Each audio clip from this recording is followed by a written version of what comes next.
Hey everybody, welcome to Watchers of the Dark. I'm your host, Dave Garrett, joined with Phil and the one and only, the tactical Tortoise. Hey, what's up, everybody? How's it going? Yeah, and you guys can find him down below in the description. We'll have a link to his channel and all the things, and you can go check him out.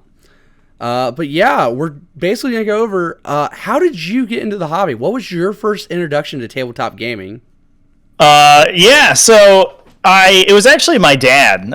My dad was he was a big model train enthusiast when I was a little kid, and so we would hit up model train and sort of generally modeling things all the time. We'd go to train stores, we'd go to conventions and all that stuff, and I really liked it. I liked, having the little guy, the little miniatures and playing with them, and making cool dioramas or whatever.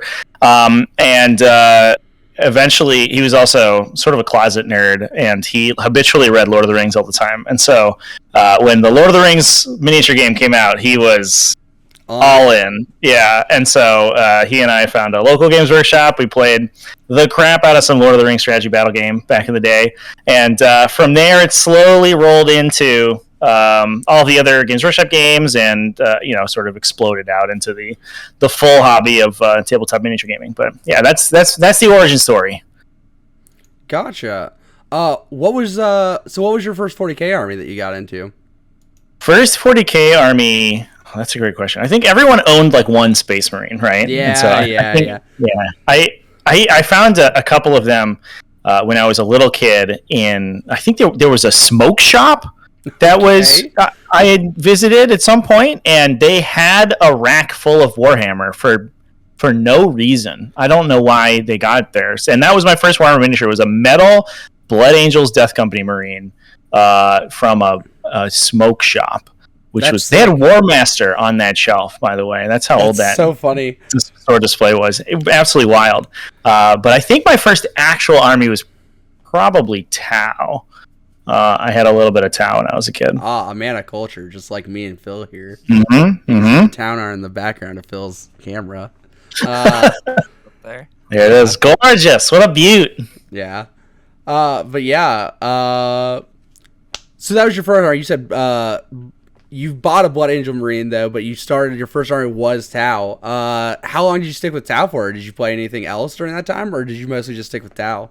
Yeah, I can't remember how many games I actually played with that army. It might have been a dozen, maybe. It sounds like it was a very long time ago, so probably... Yeah. It was a long time ago, yeah. I was, I don't know, maybe... Probably 3rd edition, then. 14, 15, yeah. I think that was 4th. 4th? Okay, And then, and I think, as every teenager with any amount of disposable income whatsoever, you get ADHD and buy everything. So I had probably like 400 points of 4 different armies or whatever at one point. But when the Battle for McCrag came out, which I think was the 4th edition starter, if I remember correctly, I started getting Tyranids because that deal is really good. You got a good deal on that one, and that was back when Battle Forces were a thing, and Battle Forces were like insane savings. Oh, the Guard Battle Force! I remember being like insane. If you wanted to start a Guard, you need like 4 of them, and that's literally like 2K points. Yeah. So I used to like over summer jobs and like in my weekly allowance or whatever, I would save up and I would buy Tyranid Battle Forces, and I probably bought. I bet I could probably find one of the cardboard trays that used to come in them. I bet if I looked hard enough. Oh my god. The Guard one, you can still buy all of those models are the same models. Right. At the moment. Oh my gosh. Yeah, it was the same for Tyranids. It was like sort of when they went through like the whole plastic Tyranid re-release, and I was very excited about Carnifexes. So I remember there was a Games Workshop article on the old Games Workshop website with like the red header. I'm sure that brings somebody back. Where they talked about all the different builds you could make with Carnifexes, and you could make like a super cheap build, or you could put every upgrade on them because the 4th edition Tyranid Codex is wild, and you could make like a 300 point Carnifex. Yes. And they had a lot of modeling and stuff in there, and I got like really excited about it. So I started buying Tyranid Battle Forces, and that Battle Force basically was it got you like Warriors and Gene Stealers and Gants and a Carnifex, and like the Warriors and the Gant and the Carnifex were like free basically. It was like the price breakdown of this Battle Force. Oh, the Battle Forces were so good, like comparatively now. Like Phil's only played since 9th edition. Phil, so a Battle Force is basically what would be the closest? It's like a combat patrol box. It's better. It's they did them last Christmas. They did like the limited release of Battle. Oh, okay. Well, it was like I bought the sisters one. You used to get like 30 guardsmen, I think a Chimera or a Lehman Rock. It was one of the two. It was one of the tanks. Yeah, there was one tank. A heavy weapons team, and then a command squad back when they were HQs, the whole squad was. And then like one officer. So it was like a full like, man, this is like 500-600 points if you like min it out, don't even bring any weapons or upgrades or anything on them. It's like insane. Your Tyranids for a long time then, because every time like I watch your channel now, you're talking about Tyranids. So you stuck with them for that long. Yeah, I have a real problem changing factions. Like, it's pathological, I think. And so every time I play a faction I'm not used to, I'm like, what are my stratagems again? Like, what am I supposed to use here? What's my attack sequencing supposed to be? I forget. So everything's hard. So I just play Tyranids, which I stuck with way too long. Like through the early days of 8th edition or 9th edition, I should say. Tyranids were like real rough, and it was. But I don't know, makes you learn your fundamentals, I guess. So that's okay. For anybody that doesn't know, 4th edition was crazy. I believe that's the time when you could build your own like way more build your own chapter. Like you would go to like build a custom chapter, and it would like deny you like heavy support or fast attack as a downside. You like just building those units. You could choose how codex compliant you were, if I remember correctly, right? That's and then it would lock you to certain options if you went farther down, but you got more like chapter tactics. This is also where you could build your own vehicles, and Nids had build their own bugs, I believe, was 4th ed. Because they had the whole chart of like X toughness costs X amount more. Oh my gosh. Yeah, I think that was a White Dwarf thing. I don't know if I ever ended up playing with those. Yeah, but I don't think so. They had crazy rules. Yeah, if you ever like if you're playing Tyranids or any of the old like super old kits, and you're like frustrated by the length of the data sheet in 9th edition now, that's probably because it was like a 4th edition kit, and they were like, we have to give you every option. Every option has to be like mechanically represented somehow, and it was really bad for Tyranids because Tyranids.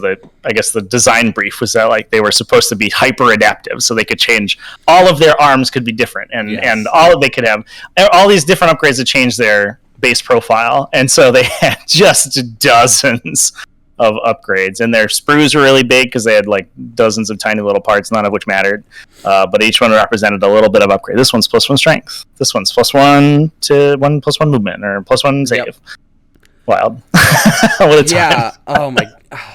I miss the old red thirst rules, but reminiscing on the you'd have to roll a 6 for it to basically get it, and then your whole unit would get like a few. Yeah, we got a pregame move, right? They like freaked out and they moved at the start of the game. They got like, I think they got +1 attack, a pregame move, and then a feel no pain, because they'd basically become Death Company on a roll of 6, just any unit. I remember 5th edition for a while. I played Blood Angels once their 5th edition codex came out, and that was when Sanguinary Priests were introduced, I think, and were super strong.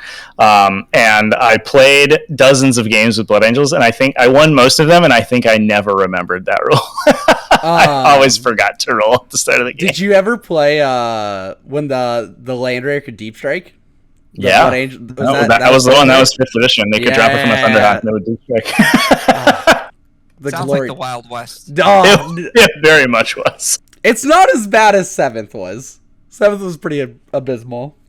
There were some pretty bad things from then. But yeah, no, it was chaotic back then. This is also, man, you guys used to get what are they called? Assault Intercessor troops. Oh my gosh. Assault Marine squads or troops? Yes. Yeah. Oh my gosh. Yeah, that was my army. It was almost entirely Assault Marines. Yes. And then why would you bring tactical? Sanguinary. I brought like one tactical, usually just to bring a missile launcher in a combat squad, and then everything else was like Assault Marines and Devastators and characters. Yes. And that was when like a Sanguinary Priest standing next to you would give you like Furious Charge, I think. So you got like +1 strength and attack on the charge, and they would go like absolutely ham on people. No, it was fantastic. So now that you're doing mostly like competitive kind of coverage on your channel, do you think the game is more competitive now than it was back in those editions, like overall? I think so. Yeah, I've never really played competitively back in the day because I was mostly still a kid at that point. But I for sure, at least comparing the rules, things are whatever you may think about the current state of the game and all of the new updates that 8th and 9th edition have brought with secondary objectives and stratagems and CP and all these things, it has done a lot to increase the variety of the game and to make the gameplay more interesting. Back in the day, 40K, it was hardly a game. It was sort of a stat check where you just sort of rolled some dice and then some models got killed and someone would win at the end, but it mostly didn't matter what you did during the game. So Phil, to give you perspective, the Relic, this is a classic mission. You just had to hold a point and it can move with a squad. And if you just held it in the game, it was capture the flag. That's it. That's that. You got plus 10 victory points. You got a point for killing every unit.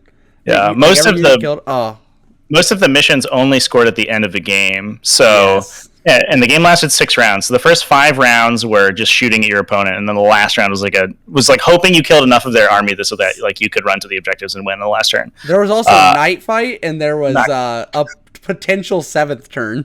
Oh yeah. The game ended on turn 5 on a 5+, right? On turn 5, and then it kept going. So it ended on a 4, or sorry, on a 4+. It ended, then a 5, or it got easier. So 4+, 3+, 2+. Right. And you either night fight at the start of the game or the end of the game, and you don't know either until you start the game.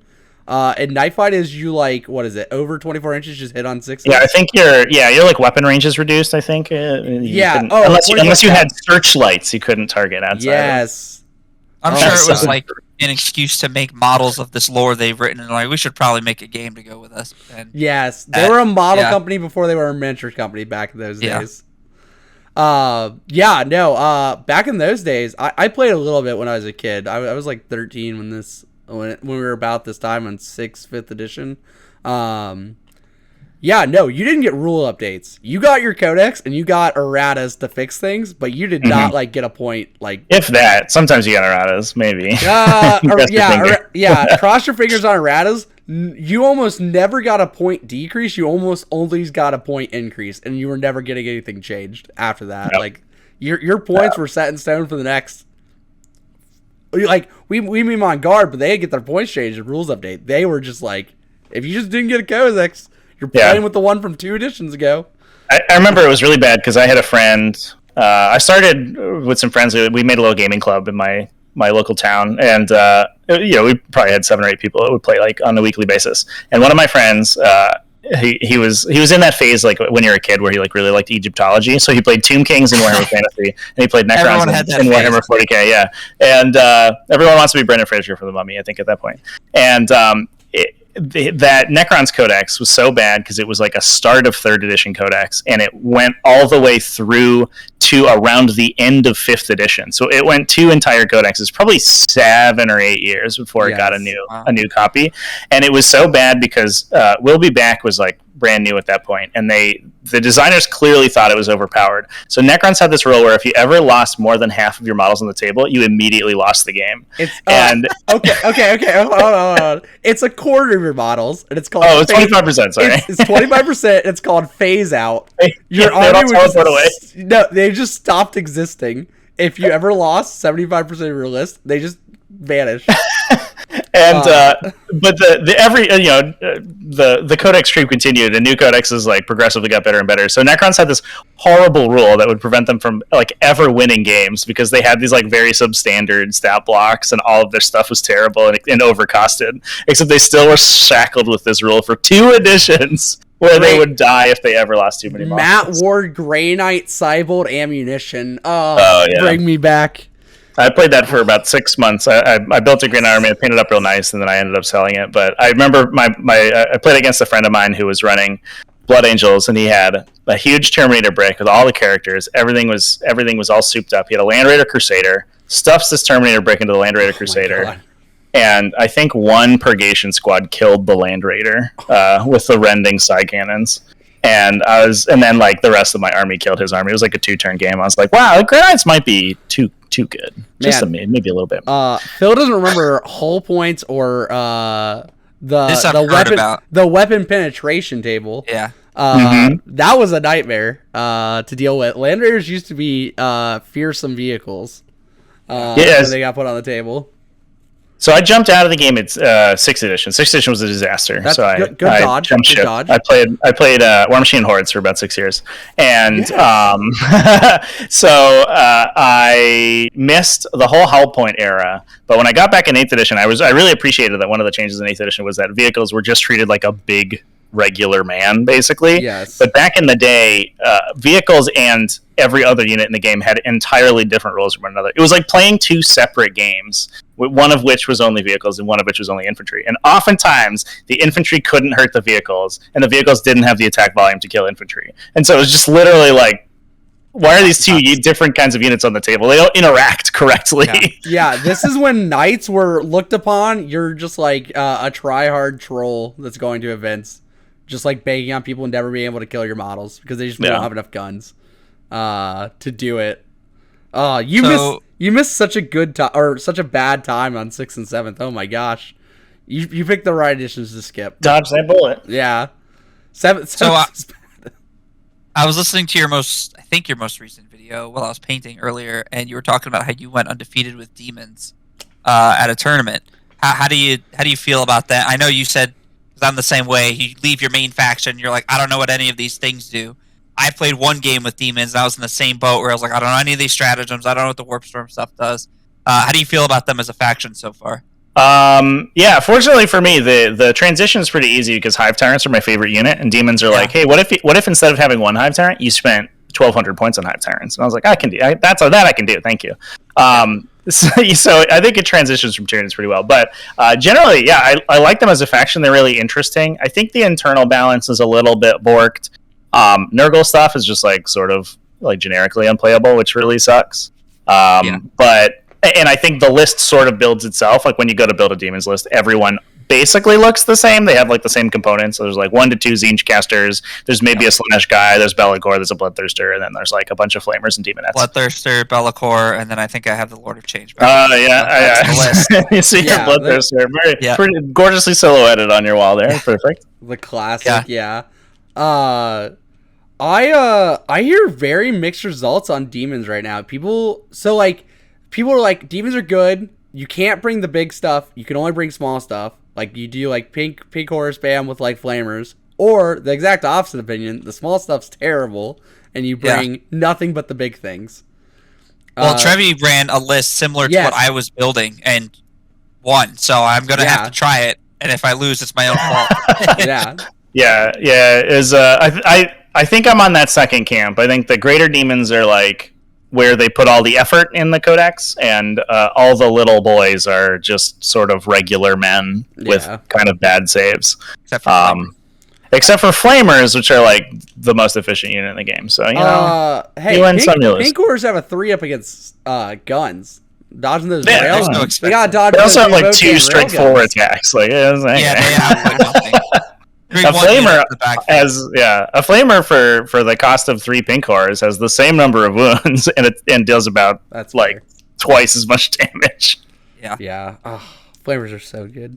But yeah, what was the first army that you competitively ran though? What would you say your first competitive faction was? My first competitive one. That's a good question. I guess I would move to 8th edition. I played Tyranids for a while in 8th edition, and they were fine, I think. I won a couple like RTTs and stuff, little stuff, with Tyranids with triple moving Gene Stealers and stuff like that. Yep. When 8th edition Space Marines came out and ruined the game, I jumped on that bandwagon for a little bit. I'd say that's probably the most competitive army I played, because I was like kind of on the cutting edge of Space Marines being ridiculous. Was this Iron Hands? This is what you're referring to, or are you talking about release? So it was a weird release because it was staggered over the course of like 4 months. So I just went with the supplement release cycle. So I started with Ultramarines because that was the first one, and then White Scars came out after that, and then I started playing them, and then I think it was Iron Hands. But I mostly jumped off after Iron Hands. I actually took a little bit of a break from like sort of taking 40k seriously, which was a good timing because then quarantine happened almost immediately. But it was, 40k was a mess at that point. I remember going into it. Yeah, I went to a GT and I won. I think this was the case for maybe a full month or so. Every single tournament I went to, I would win every game I didn't play against Space Marines, and I would lose every game I played against Space Marines. There was one upset. I think I beat a Space Marine player in a GT in round 1, who didn't really know what Hive Guard did, and so I was like, "Oh, here you go." Tragic. But I was like, after a while of that, I was like, "This sucks. This is the worst. What am I doing?" But then we went to quarantine. Everyone played on Tabletop Simulator for a while, so we all got to get killed by AdMech when their codex came out, or when Psychic Awakening came out. I've been a big fan of AdMech basically ever since their introduction. I'm only down on them now because I only own like 12 of the big Striders. I don't own the Iron Striders. I own 6 of the melee and then 6 of the Lascans. I don't own the 5 and 5 that Richard Siegler has. That's auto cannons and stuff. That list looks so fun with this. Yeah. Oh my gosh. That's pretty good. I actually took a break basically all throughout 8th. I started 8th. I was like, man, they just did AOS super dirty after killing Fantasy a few years ago. Oh, and this is looking really bad. Like I was playing like I had like an Inquisition army with like a bunch of acolytes and stuff. And this is back when they were they weren't doing a bunch of Raz and stuff yet. And acolytes just had 3 wounds for 10 points. Which was not intended, obviously, but like that's what the book said, and we have not too bad. Yeah, I mean, we don't proofread, and we also don't. This is the end of 7th, so it's just when the indexes came out. So it was like, oh my god, I'm just steamrolling my friends with acolytes. I'm just bringing like 180 plus acolytes that are 3 wounds apiece, and then bringing good stuff, and they have to just kill them. Acolytes can be anything from like a T3 Space Marine to like back then it was like anything from a T3 Space Marine with a 3 so basically a Sister of Battle. Oh my gosh, it was nightmares. Was that back when you could if you kitted each model in the unit differently, you could allocate wounds individually to them? Yes. I'll go and chain all the way around. Yes, I believe because it was right when the index launched. Good ball. Oh my gosh, it was so good. I don't know. Like the proofread of like the next closest model. There was another one that was like also incredibly bad for the Inquisition. That was like just one model has like 8 wounds. This I believe started 8th is before they had 2 wound Space Marines. So we were going from an acolyte that's just 1 lower toughness than a Space Marine, same save, but triple the wounds for half the points. Yeah, it was bad. Oh, the glory days. If anybody remember those. But no, seriously though, 9th edition.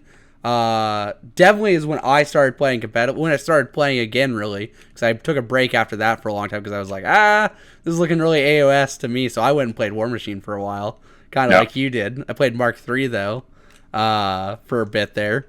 And I just started around the time Tau came out. I got competitive into the game, and I picked up Tau when the Codex released. And then I went to 2 RTTs. I played one as Necrons, one as Tau, and then I went to a GT with Tau, and I 4-1 that GT, and Lyle Dixon, and so I came in 8th with a 4-1 record. Lyle Dixon and I'm forgetting the other guy's name. We're both there. They both took first and second with Tau, and I'm like, man, I want to be like that. Is that Tom Ogden? I think it was Tom Ogden. Yeah, it was the Arch. Yeah, or not Arch City. It was Cincy Con. Cag Bash. Yeah, Cag Bash. Yeah, that was such a good. I saw them at top table, and I'm like, I want to do that to people. I want to play a bunch of suits. Just absolutely table them while you get in the army to do it. Now. I want to ruin their weekend. But I was like fresh tonight. I'm like, oh, our meta's really competitive around here. I'm gonna take Tau. Well, with that same tournament, I also showed up with my Tau, and I was apologizing to people every time I'd match. I'm like, I'm sorry. I promised I didn't meta chase it. There's one match you didn't apologize because we played that round. Yeah. Yeah. Yeah, you beat me. Yeah, I played. This is back when Monka used to give the extra AP. So I brought 60 fire, and there was no armor contempt. 60 fire warriors with Monka, 30 or not 30 Pathfinders yet. Like 2 battlesuit units and then a bunch of stealth suits so I could deep strike my one big battlesuit block and Farsight and just like daisy chain and eradicate a unit. That ever since then I've been chasing that high of Montca 60 Fire Warriors. That's that's way classier than like the I think common list, which was just like as many broadsides as you could fit in. Yeah, I did have roll dice at your opponent with an earth fire until they gave up. I did have 2 broadsides in that list. 6 battle suits, 9 stealth suits, no crew. I was all in on the Fire Warriors. Good. It's at least it was creative. This is actually heartbreaking. I need to find this guy's name. First time I ever played him, people were like, "This is a really good player. You're probably gonna lose, but like you've done amazing to this point." I'm 4-0. I'm like, I can do it. I can 5-0. I am like 580 points left on turn 5 to his 2 models. Both my broadsides are in combat with this one grotesque. I have 4 railgun shots with a reroll. Or sorry, no, it was 3 broadsides. It was 3 broadsides in the list. They were all 3 in combat with him. I had 6 shots with a reroll from a command point, and I miss all but 1. Go for the reroll, miss the reroll, and then fail to wound, and it just like ends. Perfect. It literally like Incredible. he scores 8 points instead of giving me 12 points because I went second, and it's like I lost by like 4 points at the end of the day. I was like, oh, I've never been so crushed. So now that you started going back in person to tournaments, do you see yourself going more like out of state for the bigger ones, or do you think you want to stick to TTS a bit more? Yeah, so I usually, I travel pretty far, I guess, for one-dayers. So I'm not like sort of state bound or anything. But over here on the East Coast, like all of our states are really small. So I guess like a state means different things, different places. Yes. I'm originally from the East Coast, so I get it. Yeah. I grew up in Jersey. Fair enough. All right. Yeah. So I'm in Mass, and we bounce in New Hampshire and Maine and Connecticut and Rhode Island and everywhere. But I'm generally not at multi-day events unless I'm covering them typically. Okay. Yeah. But the closest big one to you is it ACO, or is there one up in Mass that's pretty big? Yeah, so we're slowly sort of developing like a GT scene. It's kind of it's a sort of an interesting ecosystem because being a heavily populated area, one of the benefits is that we have a lot of stores within a pretty small radius. Which means that each of those stores wants to like run their own tournament. So we have tons of one-day tournaments, like tons of them. For at least in 8th edition for sure. You could play like 1 to 2 every weekend super easily. But we didn't really have too many huge events like big GTs and stuff. And we're slowly getting more. So we have a couple sort of 30 plus 32-ish player GTs that are running sort of quarterly. So you could probably find like 1 a month up in here now. In terms of like huge sort of major level events, we don't have too many. We have Captain Con, which is in March, which is I think moving to 64 players. And other than that, we have Battle for Salvation. That's a pretty big one in New York. And then ACO is relatively close. Okay. Yeah, it's all pretty close up there. I've driven up to Mass. It was like 4 hours. It's not terrible. What were you going to say, Garrett? I didn't mean to cut you off. Oh, I totally forget. But that's not important to the rest of the conversation. Nailed it. Yeah, perfect transition. No one will ever catch it, ever. Who would you say your favorite Warhammer 40K character is? This could be novels. This could be in the game. Oh, man. Stat-wise. A lore question comes out? No. I mean, it can be stat. You can just stat stick people here, man. Oh, sure.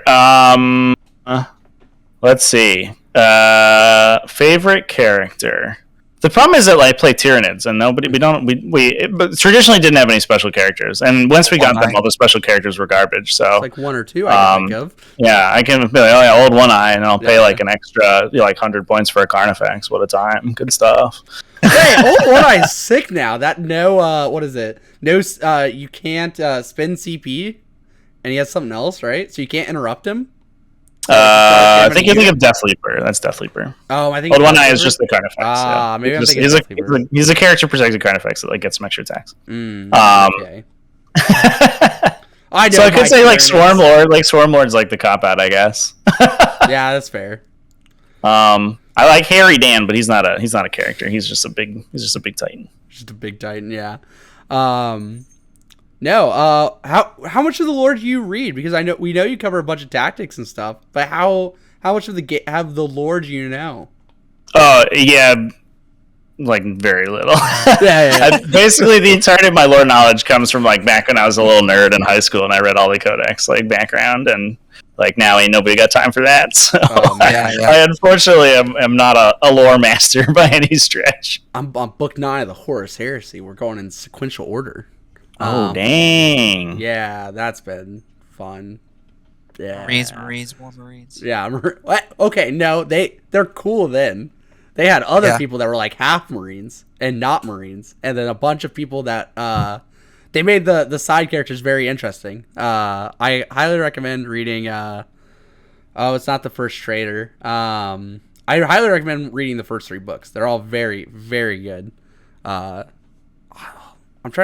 I think Fly the Eisenstein is the 3rd one, and that's the one that like was kind of a struggle to get through, even though Death Guard is one of my favorite factions. But yeah, I highly recommend if you guys ever get a chance to read that, because it gives you such a different perspective on Space Marines being actual characters and having like actual emotions that aren't as gimmicky as Daddy doesn't love me, turn to chaos, attack. I mean, to be fair though, the entire story of the Horus Heresy is a big "Daddy doesn't love me" story, though, right? So like, yeah. Also, there's a little bit of being stabbed with a dagger that a god just like kind of possesses you. Like, half dozen of one, half dozen of another. That's like a Tuesday though. That happens every once in a while. All the time. But yeah, like we said, you just did a video on a local RTT. Do you plan on doing more local RTTs then now? Because you seem to really enjoy that one that you went to. Yeah. I just I'm usually at an RTT like every weekend. I don't have other stuff going on, and usually I talk about those on Tuesdays when I do my live stream over the channel. This was the first one I had in a couple weeks, but yeah, definitely plan on doing more. We just have had a stint of GTs here, and so we had one the week before last. We have one upcoming that I'm going to be covering, and then we have one in 2 weeks from now. So less RTTs, more streaming GTs for me for the next couple of weeks, I think. So yeah, we're gonna go over one more topic real fast. What do you think about Votann? We just farming for angry comments on the yeah. video. Well, hey, this won't be released till next week, so who knows? Fair enough. Yeah. Maybe the storm's passed. I think so. I have yet to play. I've yet to see Votann in action. So basically, everything I have is like sort of going off theory. And I think that the biggest criticism of the faction right now, and this might just be like the dwarf theme, is that it's just stone boring. You put your land fortresses in your list and you fill them with berserks and you run pioneers at people, and then you kill everything in line of sight, and then like rinse and repeat until the game's over. And I think regardless of the power level, you can forgive it if it's interesting to play against. I think one of the things about the most recent Tyranid Codex is that it was broken as sin, but generally speaking, most of the brokenness is like throwing warriors in your opponent's face that they then kill. And so at least that codex is interactive and things are happening. And it feels like in the Votann Codex, it's just going to be a big eraser on everything that like a call can see, basically, to give you judgment tokens. Yeah, but even Tau, right? Like Tau have little to no melee presence. So once you get up close to them, they kind of fall apart. Votann have decent melee units. They're not like great, but they're okay. And at least Tau have like a really interesting movement step, which Votann it does not seem like they do. Votann do play multiple phases of the game, but they do it the most boring way possible. Just kind of stat sticking everybody. I think that's a really good way of putting it. I think one of my favorite sort of analyses of the Votann Codex is that it's basically it's like Space Marines Plus, where you just play the Space Marine game plan, but all of their stats are higher. And the Space Marine game plan is, by design, the most vanilla game plan in the game, where you move and then you shoot at people and then you charge them and then you fight, and that's what Leagues of Votann do. It's perfect. What more did you ask for? I know. Yeah. I mean, for a limited faction, I guess that like kind of works. But I think the problem may be, there's not a lot of like longevity there in the variety that you can play, and I think that there probably is a concern for balance too. Yeah. So once it gets solved, it got solved. So me being under, where you can try a million different things. So me being under 6 foot and playing Tau religiously, I have to build these dwarves. But